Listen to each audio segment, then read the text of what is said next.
There we go. Okay. Okay. Martin, everything's terrible. Everything is terrible. Everything's terrible. So My tea's on the wrong side, your water's on the So wrong we have side. 2 computers. We How do. many are working? Well, I mean, on a given value of working, one of them. Yeah, one of them. Which means it's gonna be slightly hard to play multiplayer. It Yeah. would have to be very, very local multiplayer. Exactly. So, of course, our plan today was to continue our Starfish MP, which I would have grown even stronger than the previous week, and Martin's Starfish would have dwindled away into nothing, as we all know. I don't feel that's what would have happened, but no. Okay, since we can't play multiplayer right now, and it will probably take us like another half an hour to an hour to fix it, we're just gonna do this one live. Yeah, we are instead. We're going to walk through some of the Stellaris features that are currently in game. I mean, we revealed it last week. You did a dev diary then. You've done a dev diary today. Yes. And you hinted at some of the stuff that we mentioned during the reveal that there might be more. But we're going to show some of it today. We're gonna show some, mostly what we have already shown off, but a couple new things, and basically I'll show you how some of it actually works out in game, like building megastructures. We'll totally build a megastructure. And since I'm not playing, I'll have an easier time keeping track of Twitch chat. So hopefully I can pull off some relevant questions as well. Well, now all I have to do is computers.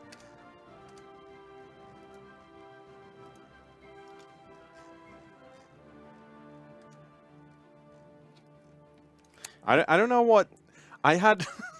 There are a few things that can make you so annoyed that when a computer just goes, you know what? Yep. Not today. Not today.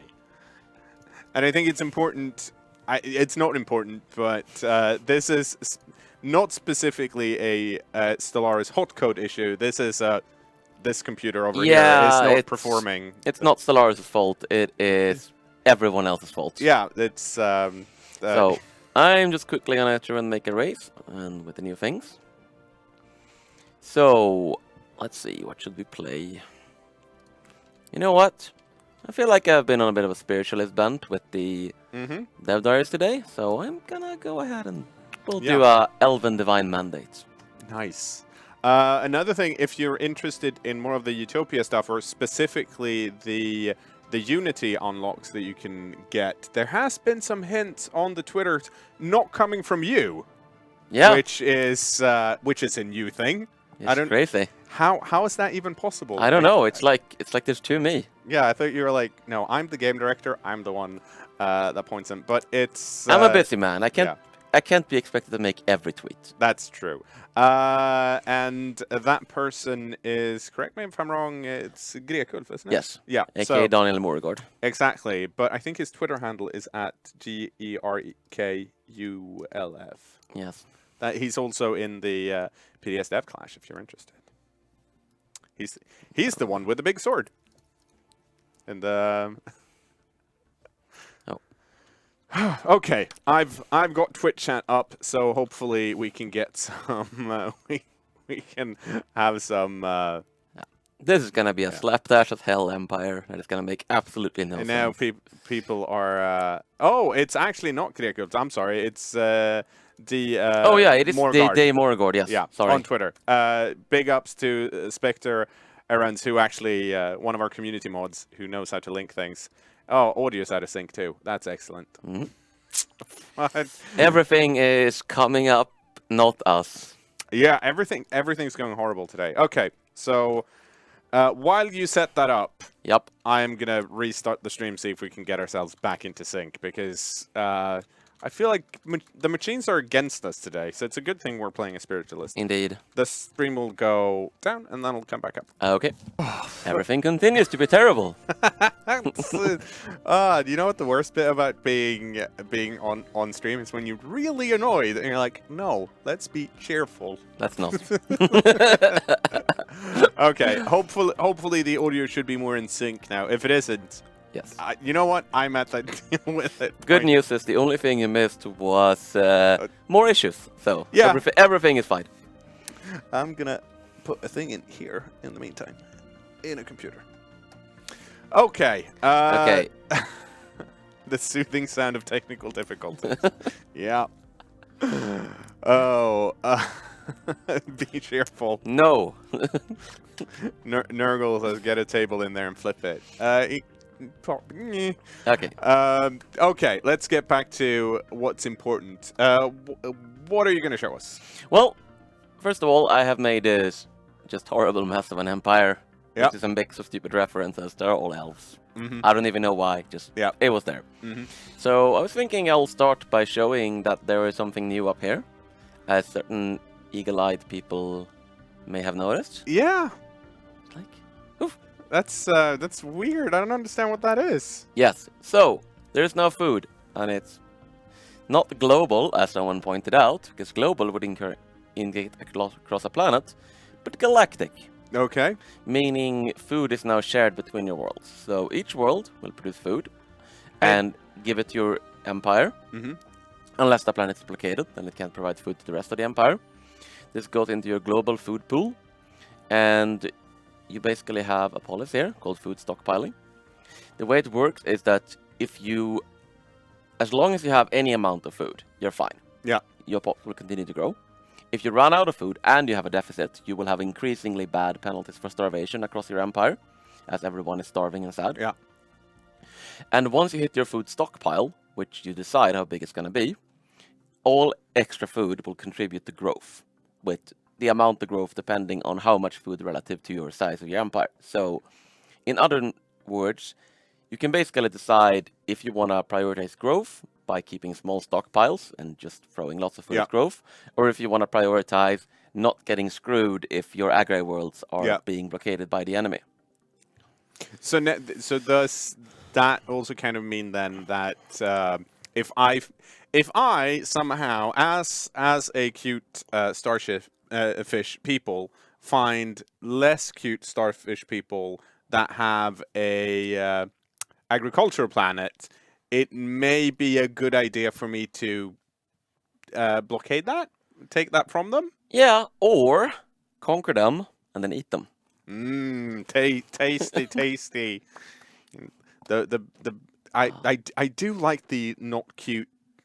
Like, you know what? I want my food to not be cute. I just realized I screwed up because I didn't make a xenophobe, so I can't show off eating. We'll switch later. Yeah, one thing at a time. So basically, this is not going to be proper play. This is going to be me massively exploiting the console to show things off. So enjoy. Okay, let's see. Tobias Maximus has a question relating to food. Can we decide what species get food first? No, it is, for simplicity's sake, it is all global. And the starvation effects are global. It's not per pop anymore because there wouldn't be much point in like making it a simpler to manage global system if we also then put it back on the local level. Yeah. So, however, one thing we have changed is that it will only affect the biological pops. So robots will not be sad because they lack food. We have some. How much stockpile is one pop worth if we eat pops? Oh, okay, fine. I'll just go ahead and reroll as a xenophobe. Okay, government and ethics. Let's remove militarist. Let's go. Done. Play. Okay. Tell you what. I hear primitives are delicious. Yeah. I see some right there. That does sound delicious. I'm gonna go double check our audio here. Oh, their planet is called Yoi. Oh, well, not for long. I'll be right back. While you just serve up a delicious meal. So let's go ahead and conquer this joyful planet. We now have a planet which is a little unhappy, apparently, for some reason. And we have enslaved radishes. That's great. Perfect. I love radish. So let's go. Oh, actually, no, I can do it from right here. So right now, we have a slave race of radishes. So we're vegetarians. Yeah, spiritualist radishes. Callback. Yes. And we set the rights. And we go ahead. And slaves. Sounds fine. But you know what? I want them to be livestock. Well, so our food stockpile up there went from 20 plus 6 to 20 plus 21. Okay. However, they cannot produce any other resources. Like, you see, Yeah. because they're too busy being eaten. Delicious. Nom nom nom. Or, you know, and this is the sort of sustainable kind of eating, you know. We're farming the radishes, we're occasionally harvesting. Mm-hmm. They're a little bit sad about it. But, you know, there's also the less sustainable variant. We can switch them to undesirables. And we can process them.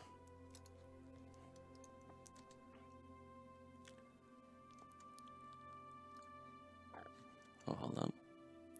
Yeah, just took a second. And now, Okay. all of the food. Very, very, very tasty. Delicious. Delicious.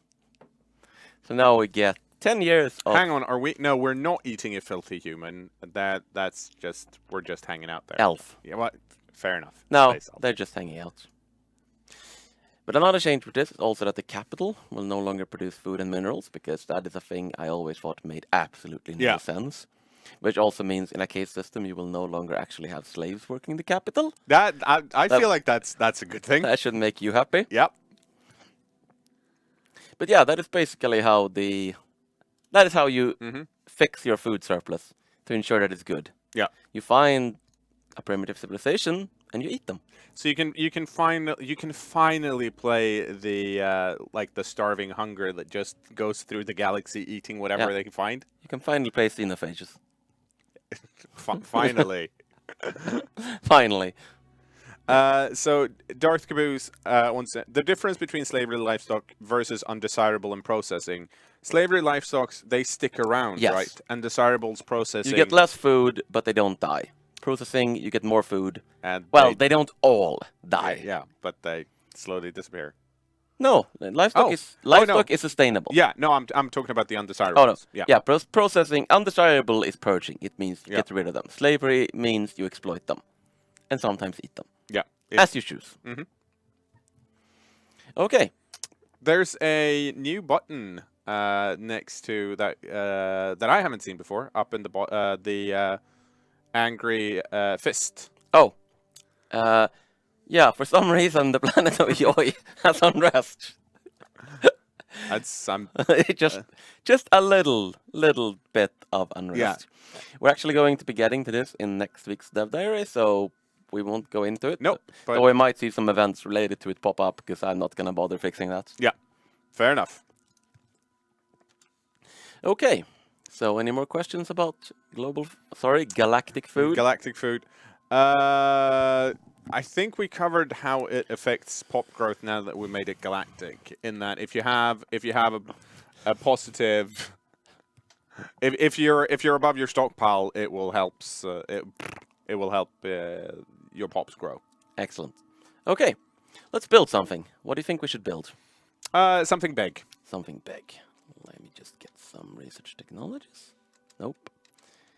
English keyboard. Yeah, I know. It's the worst. No, Jake loves it. Everyone else is like, and Chris. Everyone else is like, ugh, everything's on the wrong button. I also gave myself 50,000 Unity, so we're gonna be buying some traditions. Mm. Feel like supremacy is a good tradition. Guys, please don't steal our sheets. No hacks. no hacks. Except ours. Yeah. So I'm thinking, how do you feel about living in space? I love it. It's my favorite.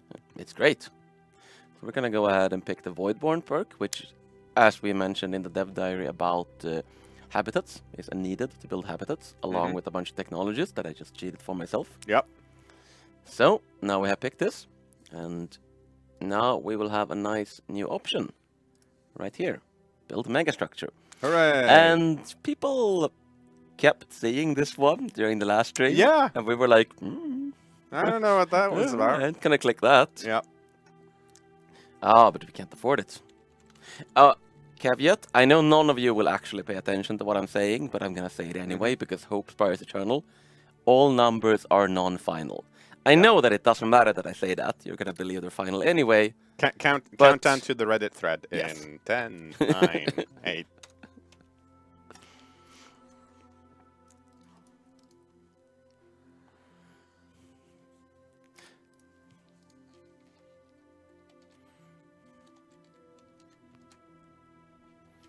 So we'll send our construction ship.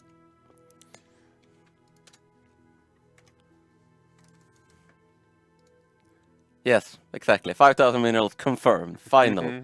No changes. You can also see that it's because things we haven't talked about. They have a red engine trail for some reason. That's weird. Should get rid of that.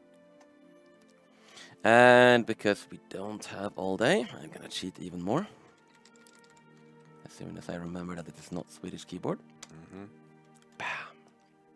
Look at that. Oh, nice. It's like a very intricate donut. Nice red habitats. It's very evil looking. No! Look! We are the elves at the North Pole. Oh, it's just a Christmas habitat. It's just Christmas okay, lighting. fair enough. That's all. Okay, so we'll go ahead and build a colony ship. So once you build a habitat, it will appear like this, and it's not actually inhabited yet. And yes, I know this picture is weird. Yeah. It's being fixed. So habitats, you can still... My understanding is that you can build them in your own territory. Yes. So you can't use them to expand like you could with a colony on another planet. They also don't project much borders, so they're not very good. In general, you want to use them to add more planets in your territory, not to claim more territory, is how they work. And a follow-up question to that from Stream Chat is, how does habitats affect your research? Because the more planets you have, right? They are literally a planet, the size 12 planets, so they include all the usual planets, but they are extremely good at producing research. We will get into that in a second. I'm also going to answer a question. Do all habitats look like that? No. We are playing with the avian chipset right now, so this is the avian habitat. Each chipset has its own habitat. We will go ahead and colonize. Oh, I'm just gonna give myself all the resources here. Save time for later. Oh, that was not. That was a bit. That was a bit too much. 1 0 too much. Can they be blown up? And I assume they can. You can dismantle them with a war goal. You can't blow them up with ships. And the reason for this is basically we don't really have the mechanics to balance that sort of thing right now because of how our war system works. Yeah. We do want to add planetary destruction in the future. So when that comes, you will also be able to blow up habitats. But right now, you can only... Dude, I just built the habitat. Yeah. That should probably be fixed. Come to think of it. Okay. So. Don't never trust snails. Never trust snails. So yes, this picture is all messed up because it's not done yet. We are in the middle of adding the new unique graphics for habitats. You can see they have their own little tile set. Yep. Because, you know, it's a space station. It's not a regular planet. They have their own capital. And their own set of buildings. And I think, was it the habitats we talked about? If you built this around a planet that had like an energy 3 resource, yes, would that show up in the habitat then as a tile?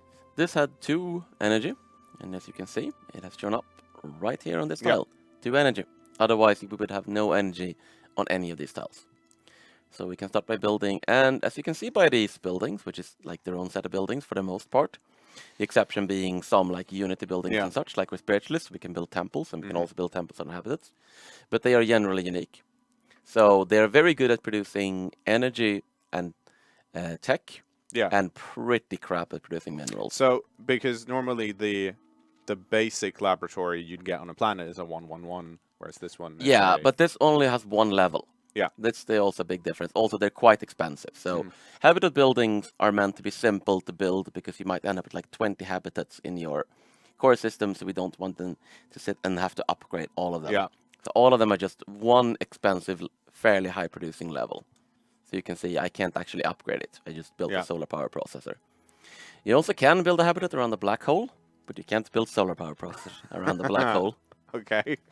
Good to know. Being realistic. Actually, tell you what. No planets. Boo. Aww. Boo. Bad galaxy. Bad galaxy. Oh, there we go. What if a planet has more than 1 resource? There is always 1 resource that is mined by like a mining station. Yeah. That's the one that goes to the habitats. Okay. Okay, so Any questions about habitats? Let's see.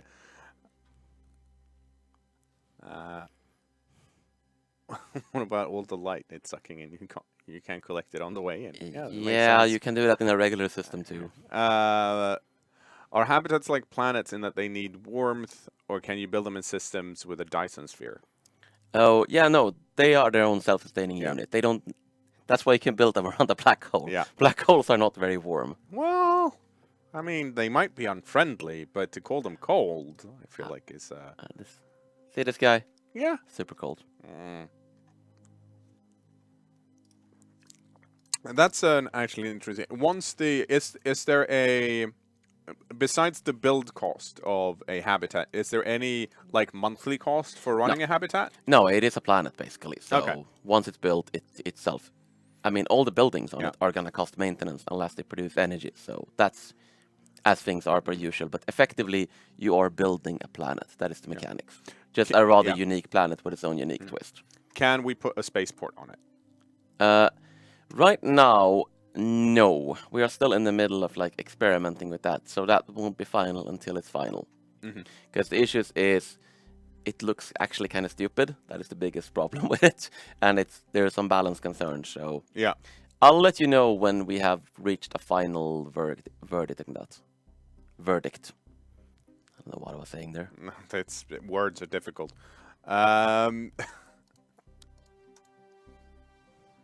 That's so. Can you put a habitat? So, say I have a planet. Can I put a habitat on top of it? Yes, but you cannot put a habitat on top of a colonized planet. Okay.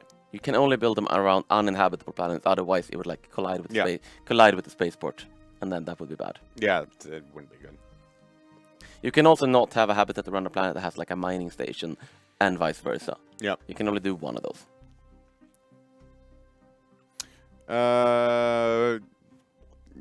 We have some question about if they can be taken over. Yes, of course. You can. So it's essentially like It's a planet. I mean, you can conquer it by landing troops. Or rather, you can occupy it by landing troops, conquering it via war goals. So currently, the system doesn't really see a difference between a habitat or a colonized planet. Once it's built, it is just its own kind of planet. That is, can consider all the mechanics thereafter.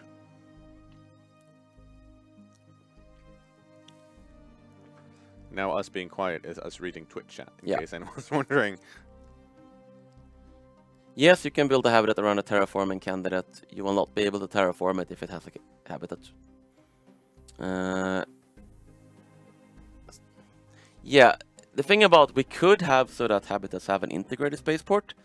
The problem with that is that then you have an indestructible spaceport. Yeah. And that might be okay, but like I said, we are still very much in the middle of balancing and testing and seeing how all this works out.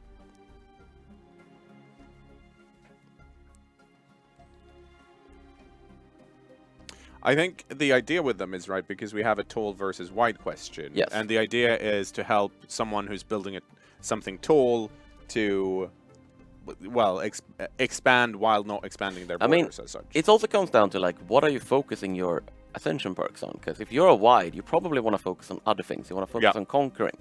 Because conquering is generally more efficient than building habitats. And this is the alternative to like not conquering. Sorry, this is the not conquering alternative to building habitats. I mean, sure, you can conquer and build habitats, but you're probably going to be spending your resources on other things. It also has to do with the way the consumer goods work and how they scale in cost.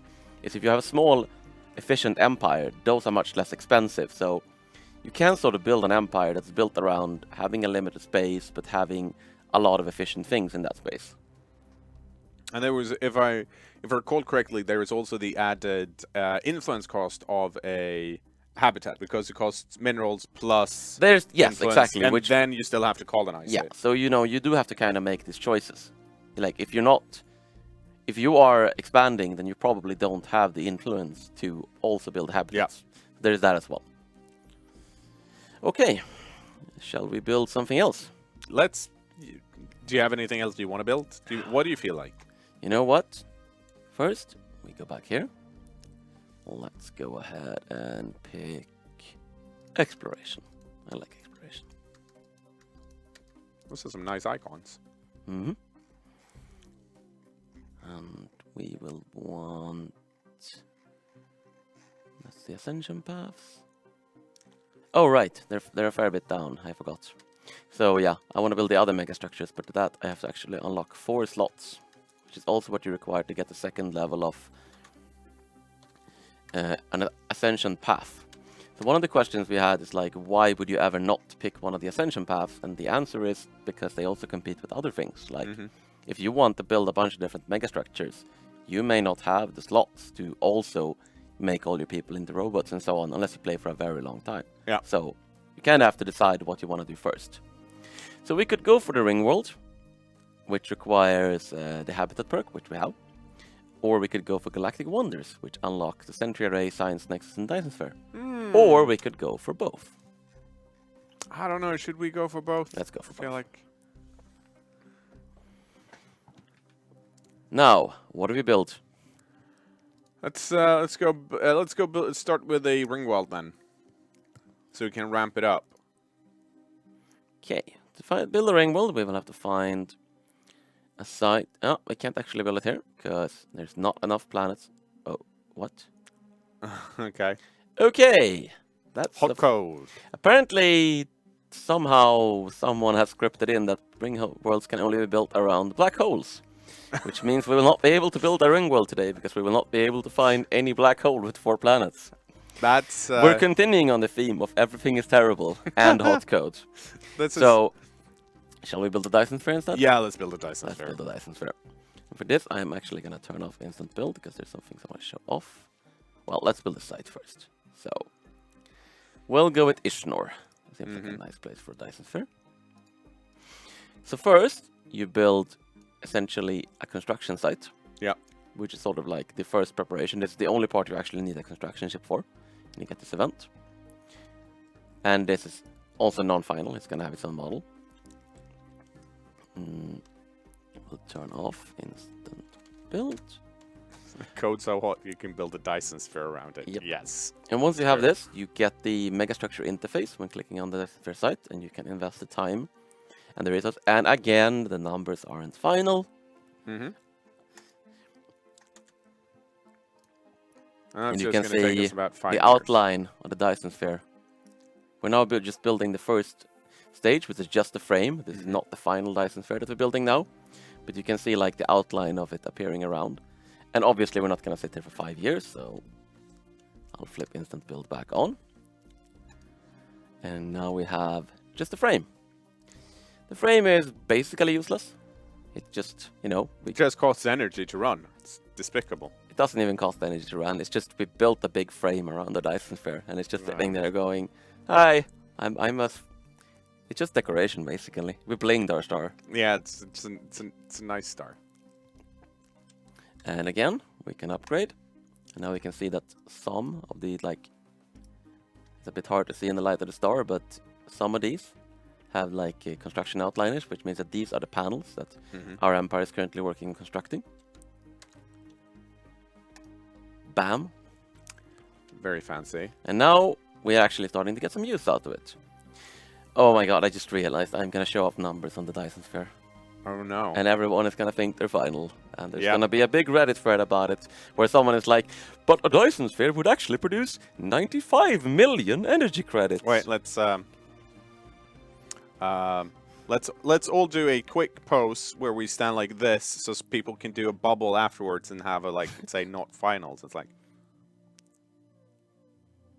Thank you. Excellent. Make it happen, Twitter. Yes, this is just the first stage, by the way. This is not the final production of the final Dyson Sphere. And even the numbers that you're about to see are not final. So... But it's not going to be like 10,000 energy credits. I'm sorry, but... It's basically like we cannot have a realistic Dyson Sphere in the game, because that would completely break the game in half. So the choice, it's like the same with the ring world. It's like a ring world should be more than just 4 planets.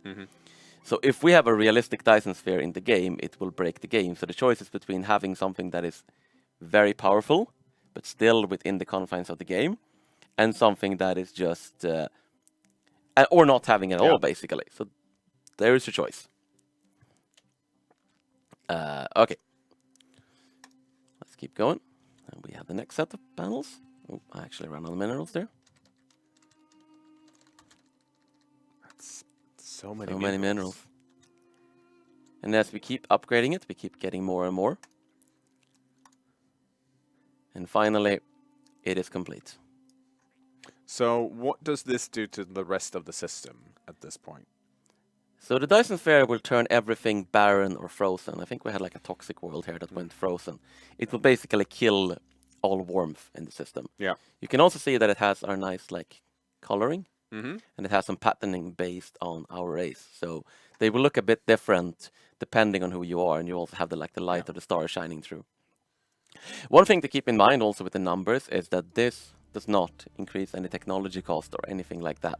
This is just, you have this here, it produces a massive bonus for you. It is very nice. So now, and I'm not saying this is the case, but what if I was playing a starfish race and discovered one of my neighbors had a Dyson Sphere? How do I get it? Okay, so to get it, because this is not a planet, it effectively, whoever holds the system holds the Dyson Sphere. So I actually did a big dumb by making this on the exterior of my system. Yeah. You probably want to build it far into your empire so that nobody steals it. Yeah. But effectively, you conquer the planets around it.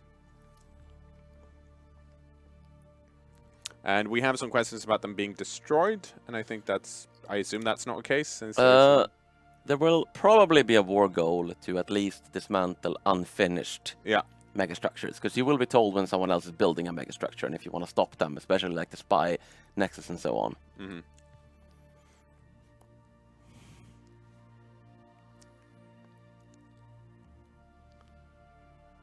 No, you cannot build a Tyson Sphere at all, and you cannot build a Dyson Sphere in someone else's territory. You can only build it in your own.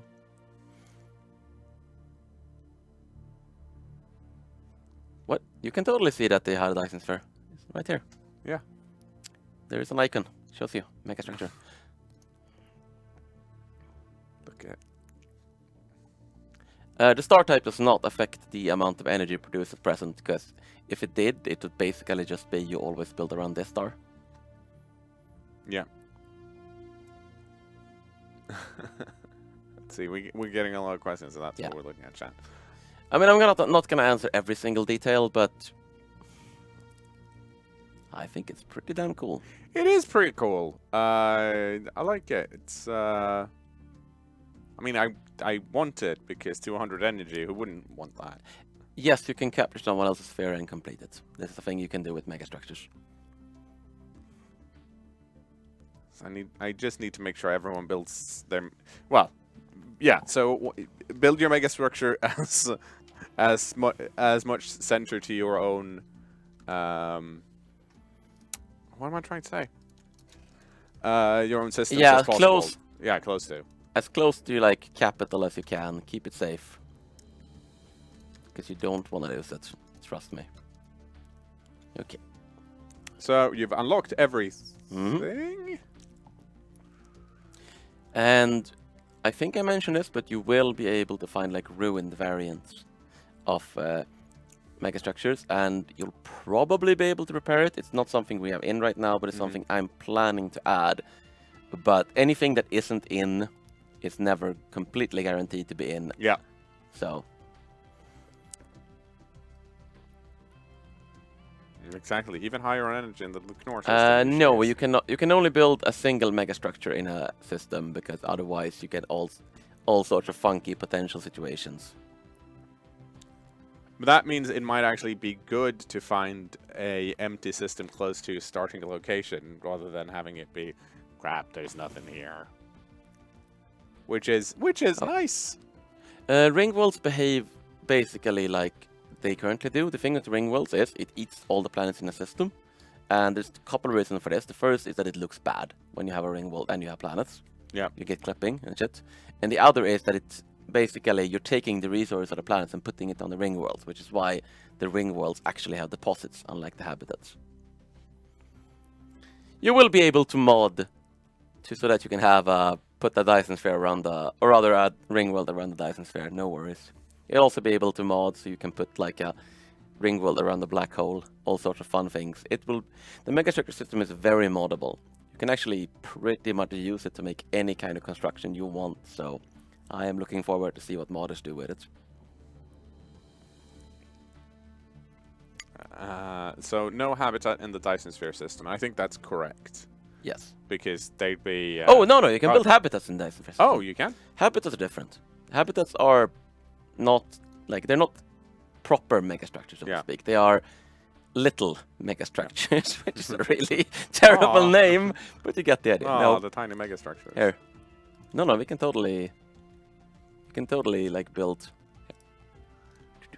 I feel like, while, I mean, it's great that you can, I don't know, I realize now that I like being able to look at the sun. Imagine living in a system on a habitat where it's just dark, except there's a faint bluish glow. Oh, you're worried about that? Try living here. That's interesting to look at. Yeah, actually, I think this is the place with the best view. It's like, yep, they got the Cracks planet here. You get the black hole there. It's a cool place to live.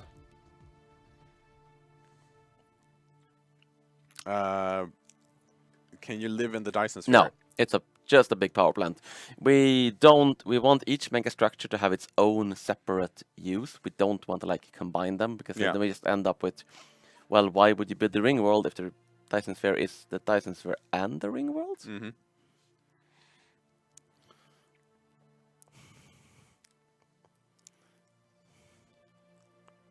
So what do you figure the odds are that there is currently a Reddit thread about the numbers of the Dyson Sphere? I mean, shall we look? Let's go have a look. I feel like there isn't one. I believe in Reddit. I believe in. I think there is one. I don't think they're that quick. I think they're all here. Let's see. Okay. No, I think they're fine. I think they managed to do Fair it. enough. No, it's mostly still just about the shroud. Yeah. Oh no, well, there is a thread that says not final numbers in large. Yep. There we code. go. There we go. Let's not be cranky about that. See, no, I'm not cranky about it. It's just Hey, it did put the big not final numbers disclaimer. Yeah. Nobody's gonna pay attention to it, but he did put the not final numbers disclaimer. So I feel like that's good job, person. I feel like that's good.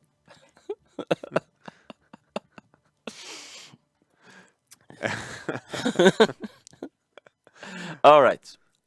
I think that's enough megastructures. Yeah. Shall we?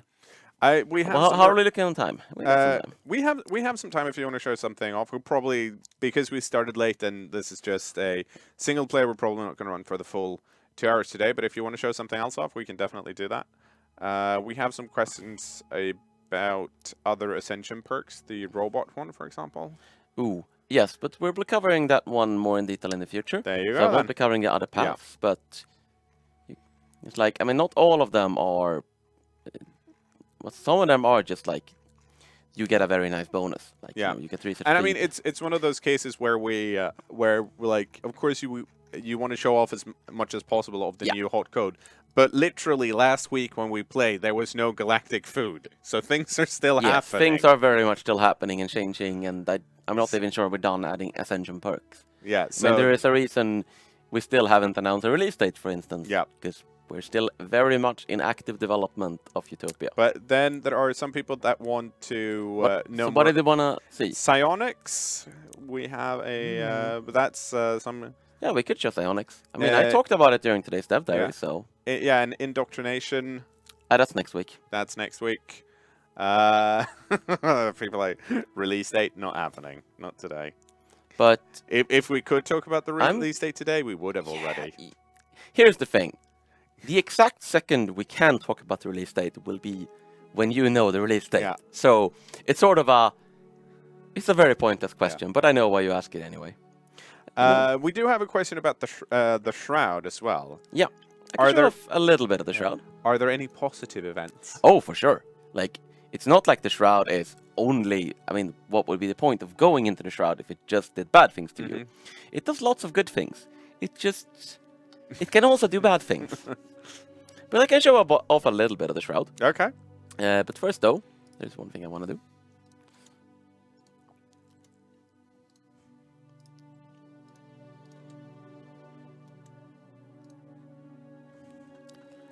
I'm just gonna leave this here. I'm sure nobody will notice anything. No. Okay, that's enough of that. So, let's go into the shroud. So in this particular case, we are gonna be able to basically immediately go hop both steps. You normally cannot do that. I am cheating. So we'll go mind our matter. And what happens now, like I mentioned, is I'm actually gonna go ahead and disable debug tooltip because I don't need it anymore, and it's ugly. Our species now becomes latent psionics. This trait doesn't actually do anything, but what it does mean is that some of our leaders, and it may take a while because there's not a lot of them, will become psionics. Did I run out of influence already? I feel like I should be better at influencing people. Damn it. There we go. So some of your leaders will be psychics, and the bonus this gives depends on the kind of leader. So, you know, a psychic researcher is better at research, as you might imagine, due to being psychic.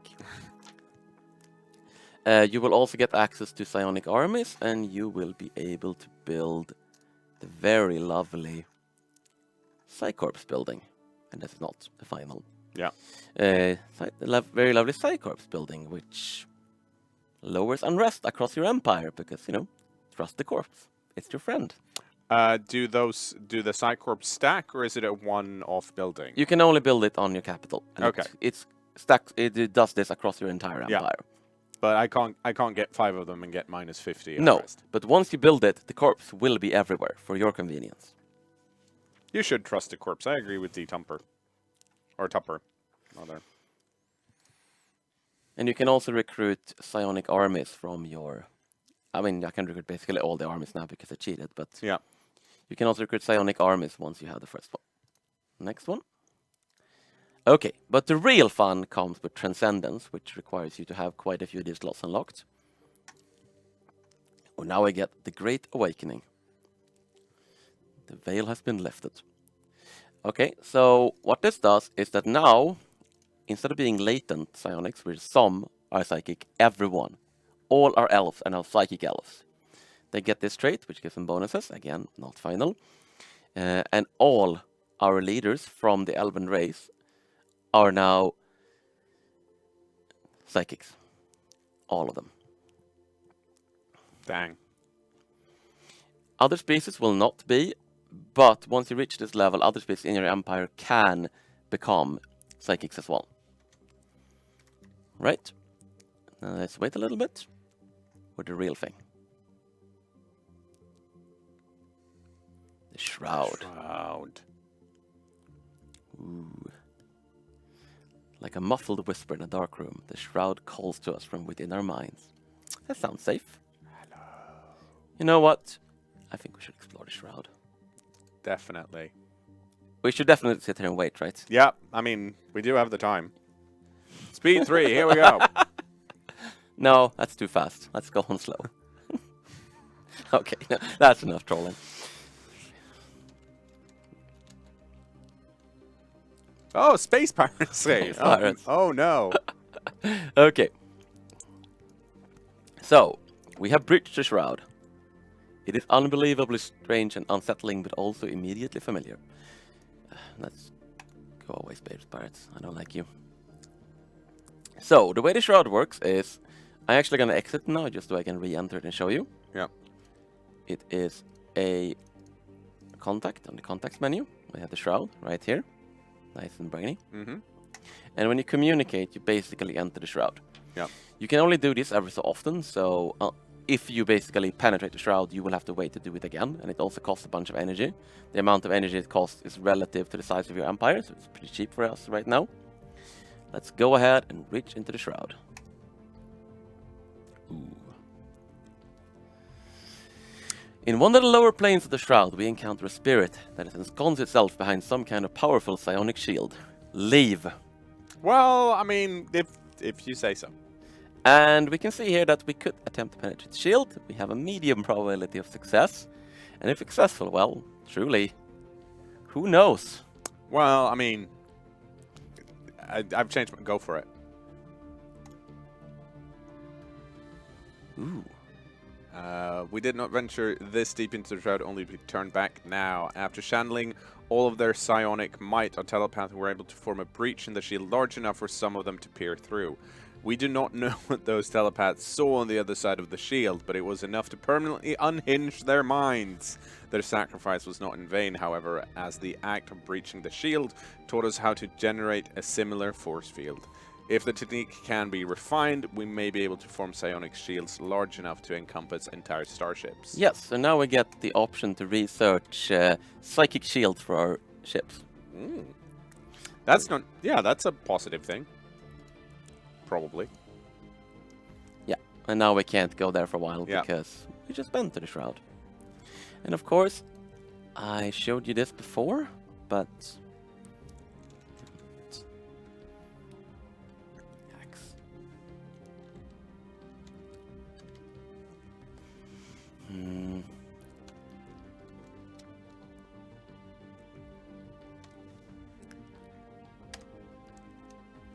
Oh, damn.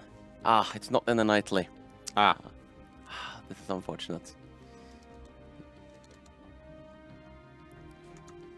No. What was it you wanted to Okay, so show I was us? basically trying to show off the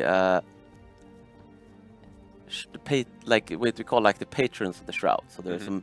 I showed a screenshot of it, but there are some very powerful spirit that you can find, and you can sort of make a deal with them. Oh. And only good things will happen. I'm sure only good things will happen.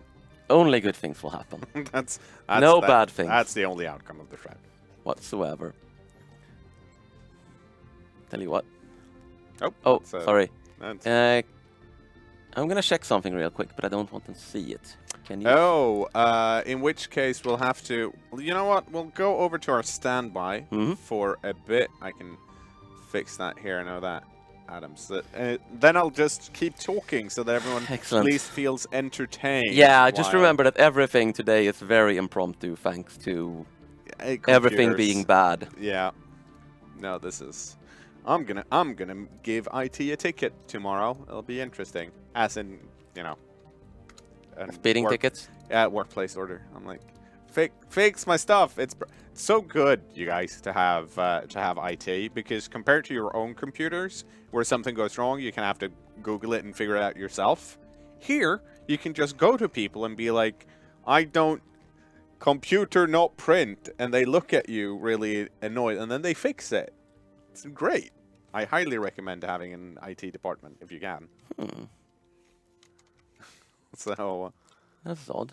Okay, we're imagine this. Just being on the standby screen is essentially like being in the shroud, in that you're trying to penetrate what's going on. And you're just very bad at it. Yeah, but you get faint ideas of what's actually happening, but you don't really know.